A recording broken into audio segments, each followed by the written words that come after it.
पिताजी जल्दी चलिए, वरना मैं आज स्कूल में देरी से पहुंचूंगा। मेरी टीचर बहुत गुस्सा करती है। हाँ हाँ बेटा, अभी चलते हैं, बस 2 मिनट रुको।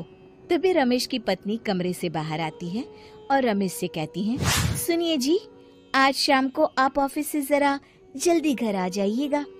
याद है ना, आज आपको मुझे शॉपिंग कराने के लिए लेकर जाना है। अरे भाग्यवान, इस महीने हाथ जरा तंग है। मेरी मानो तो शॉपिंग का विचार कुछ दिनों के लिए अपने दिमाग से निकाल ही दो। मैं तुम्हें अगले महीने पक्का शॉपिंग कराने ले जाऊंगा। अभी मुझे चलना चाहिए, वरना राजू को स्कूल पहुंचने में देर हो जाएगी। देखिए जी, अब आपके ये बहाने पुराने हो चुके हैं। मैं कुछ नहीं जानती। आज शाम को मुझे शॉपिंग करने जाना है, मतलब जाना है। आगे आपकी मर्जी। अच्छा ठीक है भाग्यवान, अब तुम पूरा घर सर पर मत उठाओ, मैं कुछ करता हूँ। इतना कहकर रमेश अपने बेटे राजू को लेकर वहाँ से चला जाता है।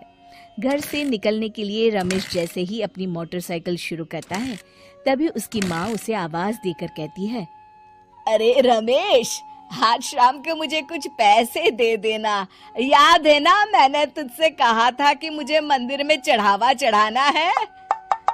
अरे माँ, मेरी तनख्वाह आने में अभी 10 दिन बचे हैं, अभी मेरे पास बिल्कुल पैसे नहीं है। हाँ, मेरी तनख्वाह मिलते ही मैं तुम्हें पैसे दे दूंगा।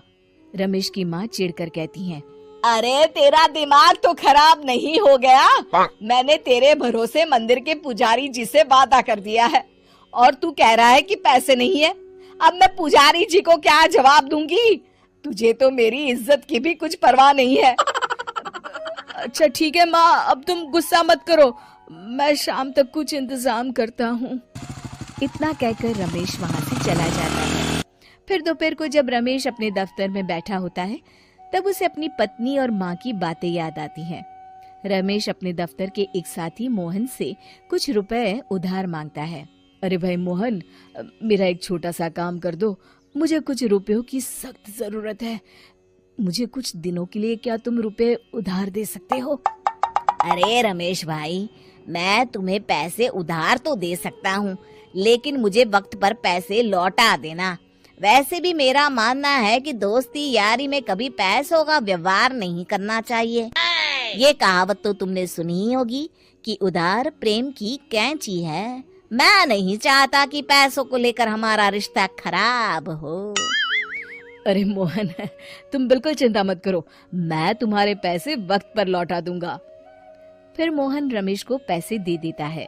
शाम को घर आकर रमेश कुछ पैसे अपनी माँ को देता है और साथ ही अपनी पत्नी को भी शॉपिंग कराने बाजार लेकर जाता है।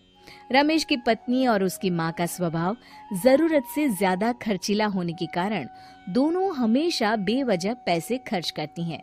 फिर एक दिन, सुनिए जी, अगले हफ्ते हमने छुट्टियों में कहीं बाहर जाने का प्लान बनाया था। आपने पैसों का इंतजाम कर लिया ना? अरे अभी कहाँ, अभी तो मेरे पास बिल्कुल पैसे नहीं है, हम कभी और चले जाएंगे। देखिए जी, मैंने सभी सहेलियों से कह दिया है कि मैं बाहर घूमने जा रही हूँ। अगर मैं नहीं गई तो सब मुझ पर हंसेंगी। आप कहीं से भी पैसों का इंतजाम कीजिए जी। इतना कहकर रमेश की पत्नी वहाँ से चली जाती है। वहीं दूसरी तरफ रमेश की माँ भी तीर्थ यात्रा जाने की जिद करती है और रमेश से पैसे मांगती है।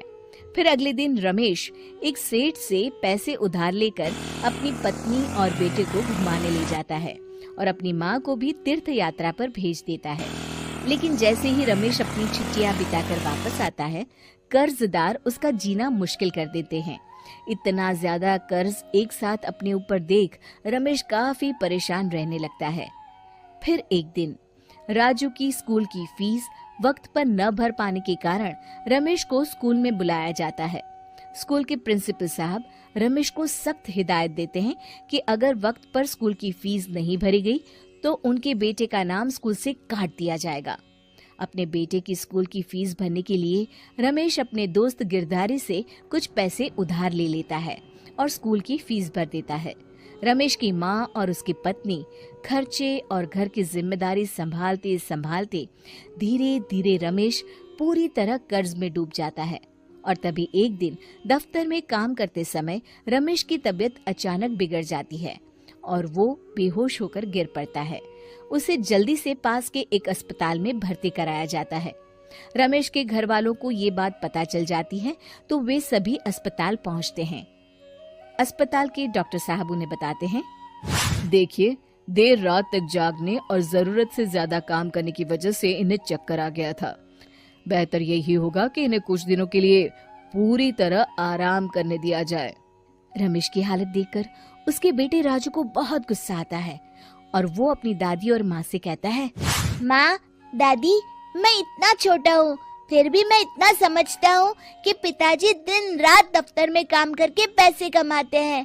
पिताजी अकेला पूरा घर संभालते हैं और आप दोनों अपने फिजूल के खर्चों के लिए उन पर दबाव डालते रहते हैं। आज पिताजी की हालत के जिम्मेदार तो आप दोनों हैं। राजू की समझदारी भरी बातें सुनकर रमेश की माँ और पत्नी को अपनी गलती का एहसास होता है और दोनों की आंखों में आंसू आ जाते हैं। फिर कुछ दिनों के बाद रमेश की तबीयत एकदम अच्छी हो जाती है और वो पहले की तरह अपने काम पर जाने लगता है। रमेश की माँ और पत्नी अब उसे किसी प्रकार की कोई तकलीफ नहीं देते और ना ही उससे किसी चीज की मांग करते हैं। फिर देखते ही देखते रमेश अपने कर्ज के सारे पैसे चुका देता है। उसकी जिंदगी पहले की तरह अच्छी हो जाती है और वो अपने परिवार के साथ खुशी खुशी रहने लगता है। शिक्षा, हमारे रिश्ते एक तराजू की तरह होते हैं जिसकी दोनों ओर जिम्मेदारी और समझदारी का वजन बराबर होना चाहिए।